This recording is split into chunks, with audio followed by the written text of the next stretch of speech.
She is Aparajita, right? And she scored 40, rank 40 this year, right?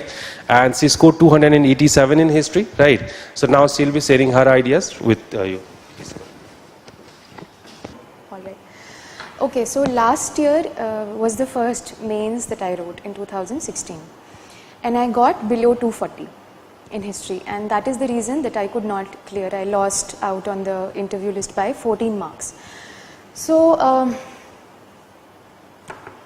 one thing is the problems that I had been facing for a long time and I was not correcting them is that I was facing a severe issue of time management. That was the first problem. The second problem is I had a lot of content and I was not able to structure it or systematize it in my answer. So it was looking to, had I written an answer in the same way that I had written in 2016, it would appear to a good teacher that I was just trying to put in trying to show off what all I know, the sources, the historiography, the debates, everything I was putting in the answer without structuring it. That was the second problem. And the third problem is that I was studying from too many sources. There were a lot of sources I was consulting for ancient, medieval, this handout, that handout, whatever I could find in the market, I was getting it and I was studying from that. So I rectified those three things, and first of all let me tell you the book list, general book list that I referred to. For ancient, my go-to book was Upinder Singh. You won't have to face any problem in Upinder Singh because the topics are listed very systematically, and you don't have to scavenge through other books for topics. So I supplemented it with IGNOU's MA and BA material. And apart from that, the coaching notes that I did, I used that. Of course, NCRTs are a must, so you all have to study the NCRTs. Then for medieval, for early medieval, Upinder Singh is a very good book, and IGNOU is very good because it is very, very good for social and political issues especially. Then for later medieval, I refer to Satish Chandra, and again IGNOU MA and BA notes. So, but one problem with Satish Chandra is that he pays no concessions to the concept of chronology. Like the topics are scattered helter and skelter in the book.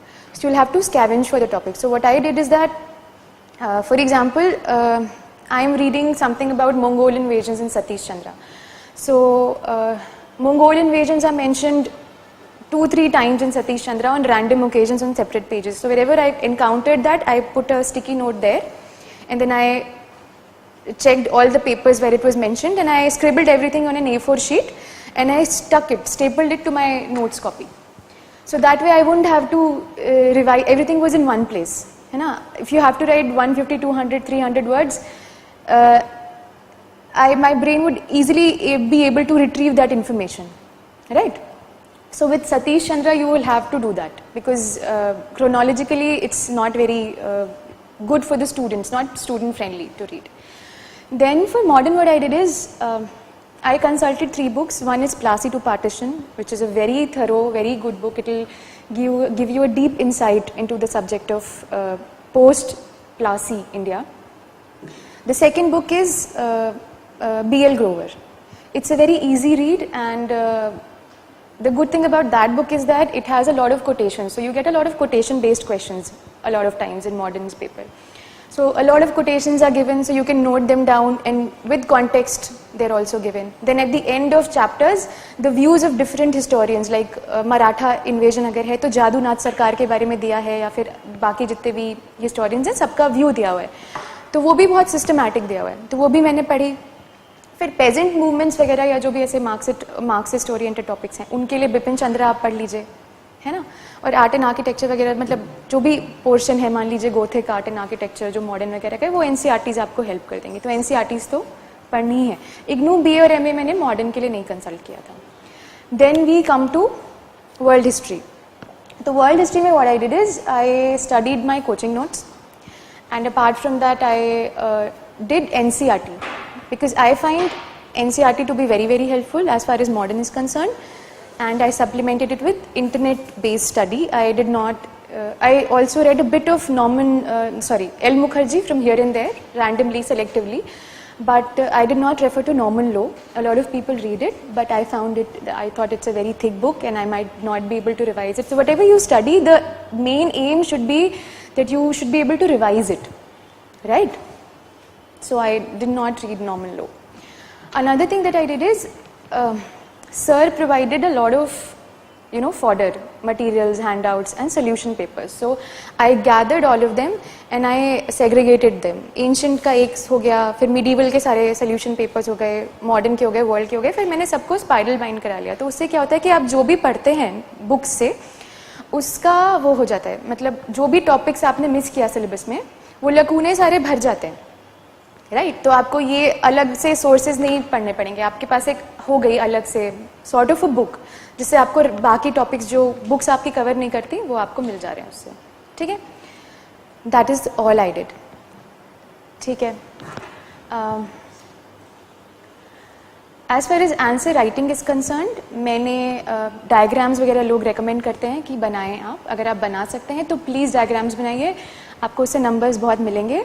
मैंने नहीं बनाया क्योंकि मेरा time का issue रहता था.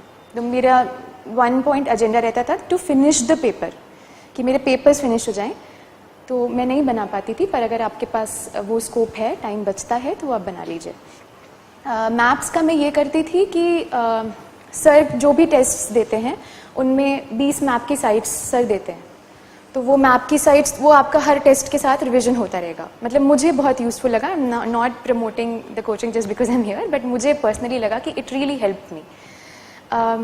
उसके अलावा सेल्फ स्टडी हिस्ट्री में कंसल्ट करती थी, लेकिन सारे साइट्स एक्यूरेट आपको नहीं मिलेंगे. आप कोई भी किताब ले लें, यू टेक एंसेम्बल की किताब मिलती है या some Siddhartha is available in the market. आप कोई भी किताब ले लें, you won't find the sites to be very accurate all the time. So don't entirely depend on that. उसको गूगल मैप से आप चेक करते रहिए. और 2016 में मैप्स का भी बहुत इशू हुआ था मेरे साथ, क्योंकि I gave about 50 minutes to the maps. मैं मैप्स से पेपर स्टार्ट करती हूँ, 50 मिनट मेरे मैपिंग में ही चले गए. तो बहुत पैनिक हो गया फिर. तो मैं, क्योंकि बाकी क्वेश्चंस के लिए टाइम ढंग से मैं डिवाइड नहीं कर पाई.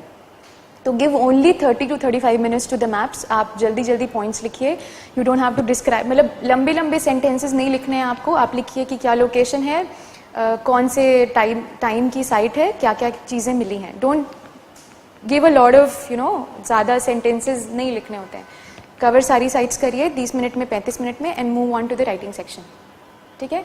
If you give any more time to, because history is a very vast subject, तो आप ज़रा सा भी आप टाइम देते हैं ज़्यादा अगर मैप को, तो आपके बाकी क्वेश्चंस की quality will most likely be compromised if you have a writing speed like me, if you're a slow writer.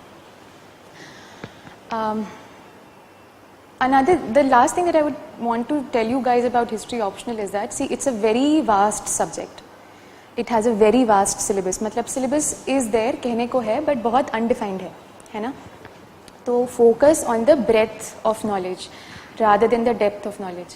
आप एक टॉपिक पे पढ़ के आपको लगेगा कि मैं इस टॉपिक पे पढ़ूँ और इसको बहुत मास्टर कर लूँ, और मैं मेगालिथिक पढ़ लूँ और बहुत ज़्यादा पढ़ लूँ, तो you will get sucked into that vortex कि आप फिर वो पढ़ते ही रहेंगे. अब बाकी टॉपिक्स के लिए टाइम मिलेगा नहीं आपको.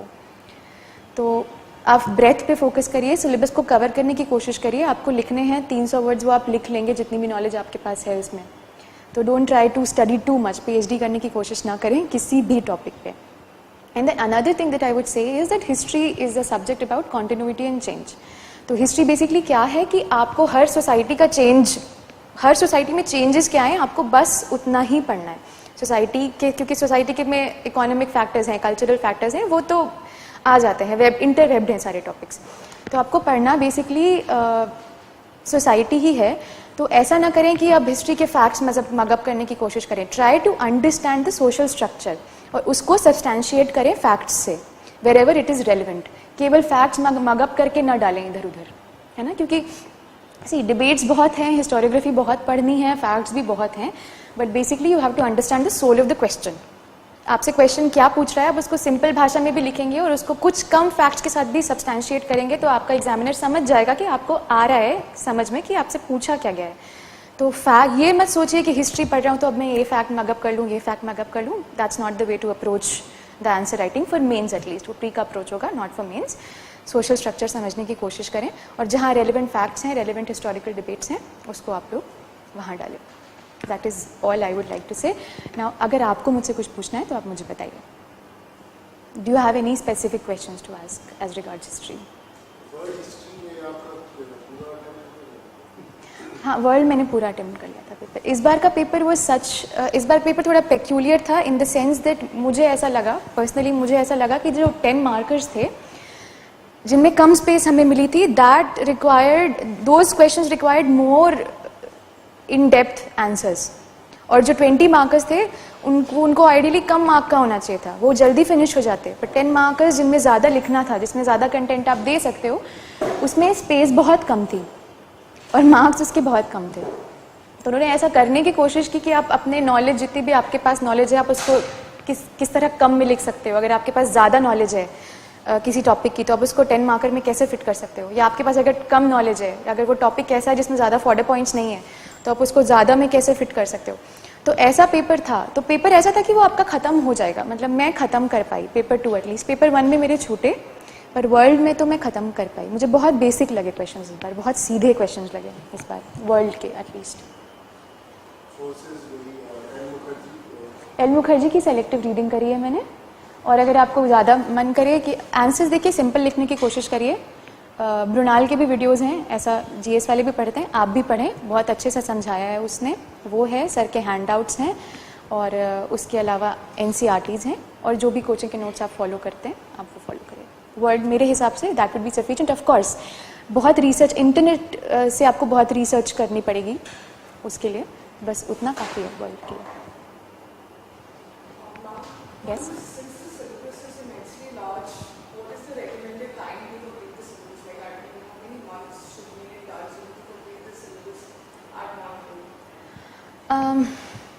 I never approached my optional like that कि मैं 1 महीने में ख़त्म करूँ या ये, क्योंकि मुझे इतना बड़ा लगता है ये सब्जेक्ट कि मुझे नहीं लगता कि मैं 1 महीने में भी ख़त्म कर पाऊँगी इसको. So it's a regular process for me finishing the subject. तो करना क्या चाहिए, आइडियली जो लोग एक्सपीरियंसड हैं, जो 2-3 मेंस लिख चुके हैं, वो ये रेकमेंड करते हैं कि जब तक आपका रिजल्ट नहीं आता है प्री का, आप ऑप्शनल आपका ख़त्म कर लें. ठीक है, एक बार आप रिवाइज कर लें option. Are you a first timer? Okay.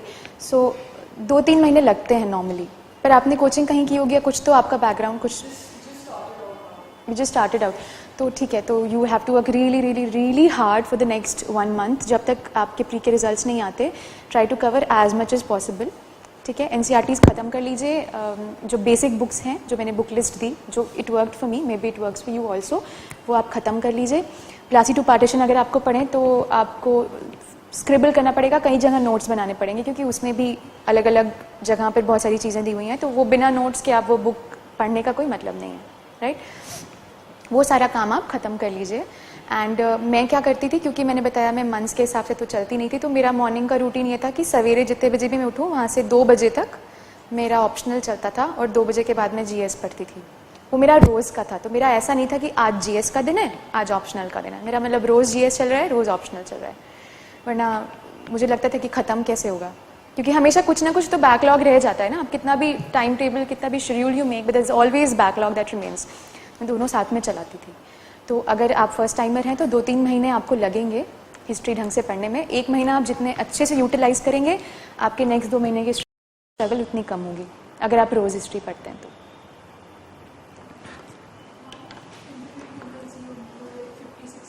I can't tell. Like compared to your first units and secondaries, हाँ. you improved like by 50-60 marks. हाँ. So apart from time management, what are the things that you focus to improve your score? मैंने वही कहा ना, मैं बहुत varied sources पढ़ रही थी. इधर से कुछ पढ़ लिया, अब मैंने एल मुखर्जी पढ़ लिया, मैंने क्लासी 2 मतलब पार्टीशन पढ़ लिए, पर अब रिवाइज नहीं कर पा रही हूँ. तो फिकल मेमोरी होती है ना, कैसे याद रख पाऊँगी मैं इतना सब. इस बार मैंने थोड़े स्क्रिबल, वही सतीश चंद्रा भी पढ़ रही हूँ. अब इतना अलग अलग जगह पर एक ही टॉपिक दिया हुआ है, स्कैटर्ड है इतना ज़्यादा, तो अगर मैं उसको कंसोलिडेट नहीं करती हूँ तो मैं कैसे रिवाइज करूँगी, कैसे मेरी मेमोरी में फिट होगा इतना सारा. समझ रहे हैं आप.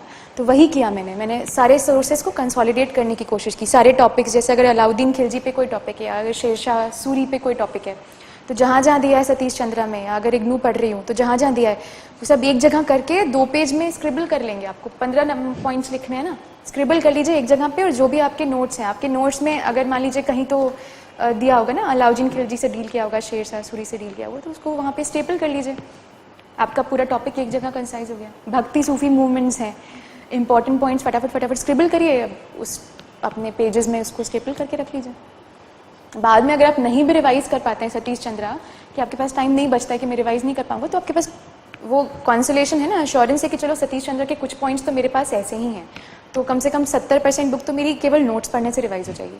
तो नोट्स जब आप बनाते हैं किसी भी, अगर आपने कोचिंग ज्वाइन की है, अगर आप करने वाले हैं, तो हर टॉपिक के बाद आप 2-3 पेजेस खाली छोड़ दीजिए, ठीक है। अलाउद्दीन खिलजी हो रहा है, या मान लीजिए art and culture of Pallavas हो रहा है, तो 2-3 पेजेस खाली छोड़िए, एनसीईआरटी में जो लिखा है पल्लवास के बारे में, इग्नू एमए बीए में जो मिले पल्लवास के बारे में, और इसमें मिले जो सतीश चंद्रा में अगर कुछ मिल जाए, सब एक ही जगह वो रखिए। बहुत रिविजन फ्रेंडली हो जाएंगे आपके नोट्स, और मतलब गोल्ड माइन हो जाएगी वो आपकी। You won't have to consult so many sources, revision के लिए बहुत ईजी होता है, वो कॉन्फिडेंस एक बिल्ड करता है, बहुत काम आता है वो आंसर राइटिंग में। Anything else? 1947 के बाद बिपिन चंद्र। वैसे 1947 के बाद जो सोर्सेज हैं वो तो हमें सब पता ही है कि क्या हुआ, कब कौन सी वॉर हुई, इमरजेंसी कब हुई, तो वो बेसिक्स तो आप ऐसे ही लिख सकते हैं। वरना एक एनसीईआरटी है, एक एनसीईआरटी है, आप लोगों ने रेफ़र की होगी शायद, हाँ, तो वो उससे रेफ़र कर लीजिए, और नहीं तो मृणाल के वीडियोस देख लीजिए। बिपिन चंद्रा मैंने नहीं पढ़ी थी पोस्ट पार्टीशन, मुझे वो भी लगा कि बहुत मोटी बुक है, मैं रिवाइज़ कैसे कर पाऊँगी। मैंने वो जो एक टीवी सीरीज़ है ना, क्या नाम है, प्रधानमंत्री, हाँ थैंक यू, प्रधानमंत्री देख ली थी। थोड़े बहुत मृणाल, बहुत कम वीडियोस मृणाल के देख लेते, बाकी तो पता ही है हमको कि कब क्या हुआ, कोalition पॉलिटिक्स का टाइम कब आया, 1965-71 वॉर्स, चाइना के साथ रिलेशंस, तो वही सब आएगा, है ना। ये जैसे इस बार आया था साइंस एंड टेक्नोलॉजी, तो ये सब आएगा। अच्छा, एक और चीज़ मैं मेंशन करना चाहूँगी यहाँ पर कि अब जो हिस्ट्री का अप्रोच है, it's become very very different. मतलब जो क्वेश्चंस आते थे उसमें आप कुछ भी लिख के नहीं आ सकते हो, बहुत स्पेसिफिक सोर्स बेस्ड क्वेश्चंस आते हैं। जैसे कि इस बार क्वेश्चन आया था traveller accounts of the Vijayanagar empire, है ना, तो आपको सारे सोर्सेज उसमें मेंशन करने होंगे कहाँ पे क्या क्या। Another question that came was Muhammad bin Tughlaq's was policies were they ill conceived and badly, were they something, conception अच्छा था और एग्जीक्यूशन खराब था, समथिंग लाइक दैट। तो उसमें आपको ऐसे पहले पूरा मेंशन करना है कि क्या क्या फील्ड एक्सपेरिमेंट्स थे, टोकन करेंसी हो गया, कैपिटल शिफ्ट हो गया, कराचल हो गया। Then you have to talk about, अच्छा ये पूरा जो भी है मोहम्मद बिन तुगलक का, वो उसका हिस्टोरियन है बर्नी, तो बर्नी ने ही लिखा है कि he was an ill star idealist, और मोहम्मद बिन तुगलक का जितना क्रिटिसिज्म है वो बर्नी के सोर्सेज पे निर्भर करता है mostly. Then you have to mention Burney का सोर्सेज, कि बर्नी ने ये लिखा है। It might not be true also, because history writing बहुत सब्जेक्ट मतलब डिपेंड करता है कि किसका पेट्रनेज था बर्नी को, और उसको नहीं मिला होगा मोहम्मद बिन तुगलक के टाइम, तो वो भी सोर्स बेस्ड क्वेश्चन था। दैट्स वन थिंग, तो सोर्स बेस्ड क्वेश्चंस बहुत आने लगे हैं। अनदर थिंग इज, आजकल जो क्वेश्चंस आते हैं, अब you try to relate it with contemporary whatever is happening, you know, development. जैसे कि एक क्वेश्चन था कि वैदिक हड़प्पन रिलेशन पे क्वेश्चन था, और उसमें बहुत स्पेसिफिकली मेंशन था in the light of recent developments, है ना। तो जितनी नई नई आप पेपर पढ़ते होंगे, जहाँ जहाँ जैसे चंदायन में खुदाई हुई है, जहाँ जहाँ भी खुदाई हो रही है, तो वो सब आप मेंशन करें। सरस्वती रिवर पे काम चल रहा है, वो आप मेंशन करें। और आईआईटी खड़गपुर ने जो रिसर्चेस कर रहे हैं वो वैदिक उस पर, वो आप मेंशन करें। तो वो रीसेंट डेवलपमेंट्स को आप ध्यान रखिए, it will make your answer very unique. और बहुत स्पेसिफिकली एकदम ओवर्टली पूछ रहे हैं कि रीसेंट डेवलपमेंट्स में क्या है। तो these two things are very important. एक तो अब ट्रेडिशनल तरीका आप काम नहीं आएगा, you have to be creative in your answers as far as history is concerned. Make your answers unique, उनको कंटेम्प्रेरी से रिलेट करिए, that's one thing. And the other thing is source based बहुत आएंगे, और सोर्स बेस्ड के लिए इग्नू बहुत अच्छी है। सारे सोर्सेज एक जगह इकट्ठे करिए। जैसे हिस्टोरियंस, विजयनगर एम्पायर आप पढ़ रहे हैं, इस हिस्टोरियन ने क्या कहा है वो एक A4 शीट पे लिख लीजिए। निकोलो कॉन्टी, कौन जो भी बारबोसा, जो भी जा रहे हैं, किसने क्या क्या कहा है उसको एक शीट पे लिख लीजिए। तो आपके पास अगर 4 सोर्सेज भी हैं लिखने के लिए, तो you are getting marks in that question, ठीक है। तो ये they are 2 things that you need to remember. Anything else? Oh so sorry. मैंने तो पर्सनली इतना ही किया था, सिस्टमेटाइज किया था, and I try to make my answers unique, जितना भी मैं यूनिक कर सकूं। तो उससे मुझे लगता है कि बहुत फ़ायदा हुआ। थोड़े बहुत, क्योंकि मेरे क्वेश्चन छूटे भी फिर भी फ़ायदा हो गया। कुछ फैक्ट बेस्ड क्वेश्चंस भी इस बार आए थे, जैसे रीजनल आर्किटेक्चर आ गया है ना, तो वो सब हमने प्री में पढ़ा है। कई प्री में पढ़ते हैं ना हम कौन सा आर्किटेक्चर वगैरह वगैरह। फिर नारायण गुरु पे आ गया, उनके अचीवमेंट्स हम अक्सर प्री में पढ़ते हैं पर हम फिर बाद में रिवाइज नहीं करते, है ना। तो जो हम प्री में पढ़ रहे हो आप हिस्ट्री के लिए ना, जो भी पढ़ रहे हो, इनसाइट्स के सोल्यूशंस कर रहे हो, विजन के कर रहे हो, जीएस कोर के प्री के जो सोल्यूशंस कर रहे हो, जो सोल्यूशन बुकलेट्स होती है ना, उसमें अगर पल्लवा आर्ट एंड आर्किटेक्चर, पाला आर्ट, सेना आर्ट, उस पर जो मिले उसको काट के, अभी प्री खत्म हुआ है तो you must have those booklets, right. वो काट के रख लीजिए, it will be useful. Art and architecture आप जहाँ से भी कंसल्ट कर रहे हैं, आपने खुद से कुछ नोट्स बनाए हैं या CCRT कंसल्ट कर रहे हैं, उसके साथ ये भी कंसल्ट करिए। जैसे अगर जिसने प्री का रिवाइज किया होगा वो नारायण गुरु के सारे अचीवमेंट्स लिख सकता है, क्योंकि याद रहता है। प्री में तो पढ़ा ही था, ये सब हम प्री में पढ़ते हैं अक्सर, पर्सनालिटीज़। और रीजनल आर्किटेक्चर्स हम बहुत प्री में पढ़ते हैं, पर हम कई बार रिवाइज नहीं करते। हमको तो लगता है कि यहाँ तो थ्योरेटिकल आएगा, फैक्ट बेस्ड क्यों आएगा, है ना। तो वो भी आने लगे हैं आजकल। तो प्री में जो भी पढ़ा है, सोल्यूशन बुकलेट्स हैं, आप जो आपके पास लिमिटेड रिसोर्सेज हैं उनका आप मैक्सिमम यूटिलाइजेशन करें। मैंने सारे सोल्यूशन बुकलेट्स का वो इंपॉर्टेंट चीज़ें फाड़ के रख ली थी, वो मुझे बहुत काम आई। तो मुझे ज़्यादा मैंने पढ़ा भी नहीं, जो सोर्सेज थे उतने ही को कंसोलिडेट कर लिया, एंड पेपर भी ऐसा आया कि मैं लिख पाई। Any other query regarding this optional paper? At least those who are beginners. Nothing? Okay, in that case, thank you very much.